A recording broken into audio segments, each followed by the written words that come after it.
name is Miss Caitlyn, and I am here to talk to you about something really big, something really exciting, something really important. Voting. Voting is a big deal. It's part of an American citizen's civic duty. Do you remember what civic duty is? That's right. Civic duty means that citizens have a responsibility to make choices that help their communities and the people who live in them. Voting is one of those really important choices. In America, there are rules about who is and who isn't allowed to vote, and these rules have changed throughout America's history. At first, only rich white men could vote. Then, over 100 years later in 1920, white women fought for and won their right to vote. People of color, specifically Black and Native American folks, had to fight even harder for their right to vote, and finally won in 1965. That was only 55 years ago. Today in 2020, there are still some people who can't vote. Anyone under the age of 18, children, and some incarcerated individuals, people who are or have been in jail, cannot vote, even if they're an American citizen.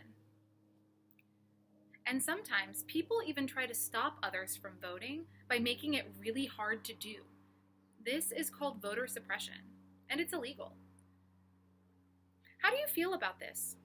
How do you feel about not everyone being able to vote? Show me in your body. Choose a sound and a move that represents how you feel about not everyone having the right to vote. When I think about not everyone having the right to vote, it makes me feel, I'd like for you to share with me your sound and your move. I'm going to count 1, 2, 3, and then say show me. When I say show me your sound and your move. Ready? 1, 2, 3, show me. Thank you. Let's shake that off. Whew. It isn't fair that not everyone can vote. How can you make change if you can't vote? Well, I found a book called A Vote for Our Future, and this book is about a group of young people who figure out how to practice their civic duty and make change even without voting. Let's read. Vote for Our Future by Margaret McNamara and Micha. On the cover, there's a group of lots of young people. They look like maybe students. And they're holding a big sign that says, Vote for Our Future. Every 2 years, on the Tuesday after the first Monday of November, Stanton Elementary School closes for the day. So there's a picture of an elementary school. It says Stanton Elementary School. And there's students out front going into class. Does the school close for repairs? Nope. For a holiday? Nuh-uh. For vacation? No way. So there's a group of students following their teacher in a line. It looks like they're going somewhere. Stanton Elementary School closes for Election Day and changes from a school to a polling station. What's a polling station? A polling station is where people vote. And there's the group of students that were following their teacher, and now they're standing inside of a big auditorium, and it's decorated in red, white, and blue. This is where the polling station will be. The reason people vote is to choose who makes the laws of the country. We should all vote, said Latoya. We should all vote to make the future better. And there's a student, and her mouth is open wide like she's speaking, and she has her hand up like she's raising her hand to speak. We can't vote until we turn 18, said Lizzie. So what can we do? The kids of Stanton Elementary School did their research. They looked in books and made notes. They went online and found all kinds of information. So there's Latoya again, and 2 other students. They're reading and researching using the computer and books. They even took a trip to their local election office and picked up forms. I can't wait till I can vote for real, said Amal. Me either, said everybody else. Kids have to live with adult choices. The kids of Stanton Elementary School were ready to spread the word. And there's Amal walking away with voter guides to help spread the word. Caddy and her mom made flyers and handed them out. Don't forget to vote, Caddy told one busy dad. I didn't even know there was an election, he said. Now you do, said Caddy. And there's Caddy and her mom, and Caddy is handing the busy dad a flyer that says, Vote for our future. Can I go with you when you vote? Jasmine asked her big sister. It's a pain to vote, her sister said. I'm not even registered, added her friend. Well, it's not hard to register, said Jasmine. You can do it together, and I can show you how. So there's Jasmine helping her sister and her sister's friend register online to vote. Nadia and her auntie went door to door. Voting is a right, Nadia said, a right that women didn't have 100 years ago. Remember, we talked about that before we read our book, that who gets to vote has changed throughout history. And 100 years ago, women didn't have the right to vote. One lady told them, I don't like standing in lines. I don't like lines either, answered Nadia's auntie.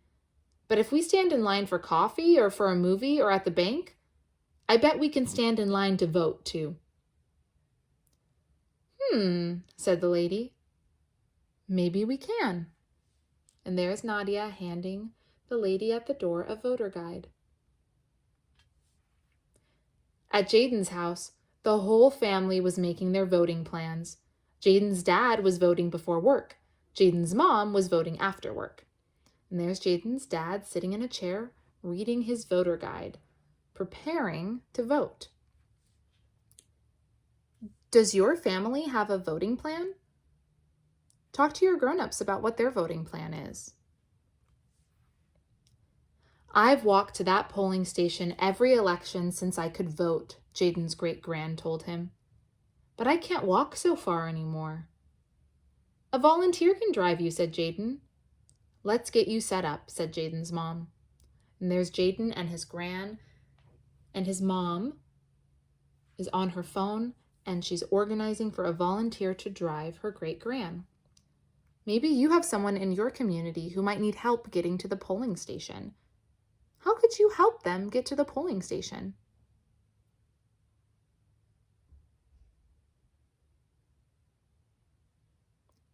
Those are great ideas. Maybe you can ask your grown-up to help organize a volunteer to drive them there. Mia and Noah and Jamal had a bake sale. Don't forget to vote, Mia said as she handed out change. I'll be away on election day, said one woman. Oh, in our state, you can vote early, said Mia. Or you can vote by mail, said Jamal. The voter guide tells you how. And there's Mia handing out change. And there's signs all around that say, be sweet and vote. Voting is a piece of cake. And they're selling cupcakes and cookies at this voter bake sale.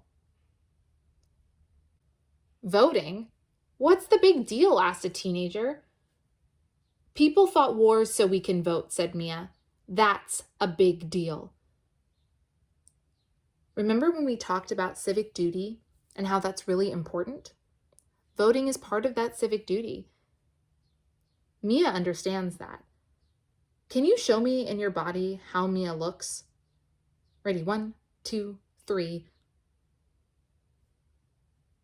Yeah, she looks frustrated, maybe even a little angry. Why should I vote? Said a sad lady. Nothing ever changes. Besides, one vote won't make a difference. Are you kidding? Said Jamal. Changes are made every day because people voted. And there's Jamal and Mia and another friend, and they're holding a big sign that says, every vote counts. And it's true. Every vote does count. That's why everyone who can needs to get out and vote on Election Day. By the time it was the first Tuesday after the first Monday of November, every kid at Stanton Elementary School had spread the word to their families, to their neighbors, to their friends, to strangers, to friends of strangers. The whole town had a voting plan. And there is a lot of the kids that we've met so far and grown-ups, and they're all holding voter guides and handing out voter guides and talking about voting, making a voting plan. And on Election Day, voters came early in the morning before the sun was up. They waited in line with coffee.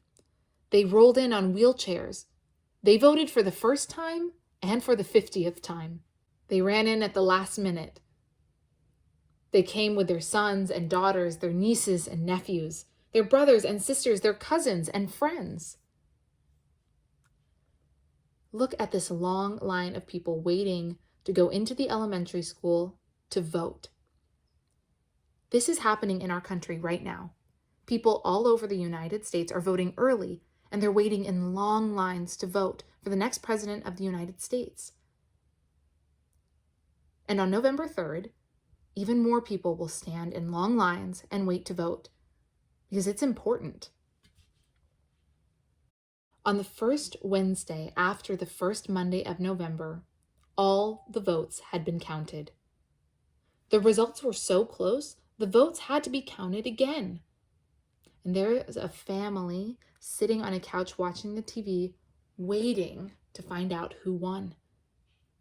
And underneath that, there's a picture of adults sitting at a table recounting the votes. Some people won, and some people lost.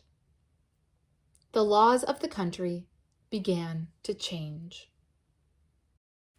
Stanton Elementary School went back to being a school, and there are the students inside a classroom sitting at their desks with their teacher.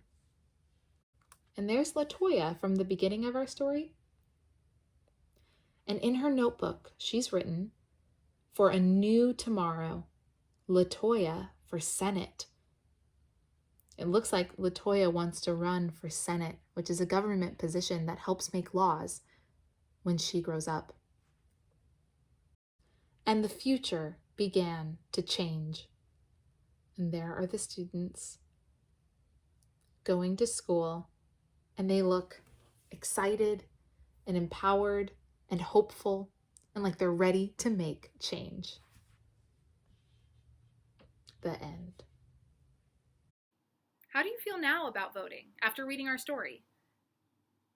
Show me in your body. Choose another sound and another move that represents how you feel about voting after reading the book. After reading our book, I feel, yes! I feel empowered and motivated to make change after reading our story, because there are a lot of things that young people can do even without voting. If you could vote, what things would you vote for? What choices are important to you? Even though you can't vote this year, your grown-ups can. Talk to the grown-ups in your life about the choices you would make if you were allowed to vote, and ask them about the choices they're making. Because remember, kids have to live with adult choices, and adults need to hear from young people like you, so that when we make decisions, they are decisions that help everyone, no matter how young or old. Thank you for reading, learning, and playing with me today, and for sharing your thoughts and feelings about voting. When I vote this November, I'll be thinking about young people like you, and I'll work hard to make choices that make America a place that supports you. Thank you so much, and happy Election Day.